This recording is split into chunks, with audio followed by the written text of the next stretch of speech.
প্রথমবারের মতো ওবায়দুল কাদেরকে ভারতে দেখা গেছে। সম্প্রতি সোশ্যাল মিডিয়ায় ভাইরাল একটি ছবিতে দেখা যায় হাসপাতাল সদৃশ একটি ভবনের সামনে মুখ ঢাকা অবস্থায় দাঁড়িয়ে আছেন আওয়ামী লীগের সাধারণ সম্পাদক এবং সাবেক সড়ক পরিবহন ও সেতুমন্ত্রী ওবায়দুল কাদের।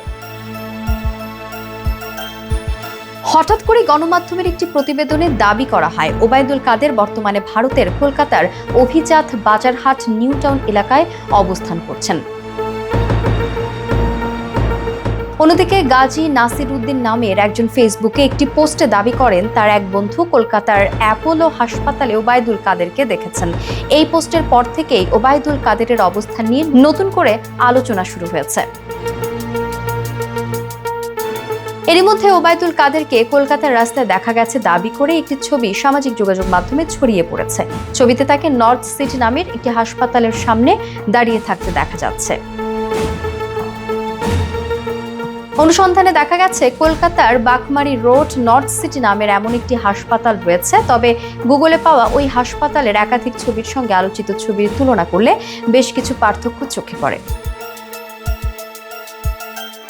ছবিটির যথার্থতা যাচাই করতে রিভার্স ইমেজ সার্চের সহায়তা নেওয়া হয়। দেখা যায় একাধিক ফেসবুক অ্যাকাউন্টে একই ছবি ছড়ানো হলেও কোথাও নির্ভরযোগ্য উৎস উল্লেখ নেই। ওবায়দুল কাদেরের অফিসিয়াল ফেসবুক পেজও এ সংক্রান্ত কোনো পোস্ট দেখা যায়নি।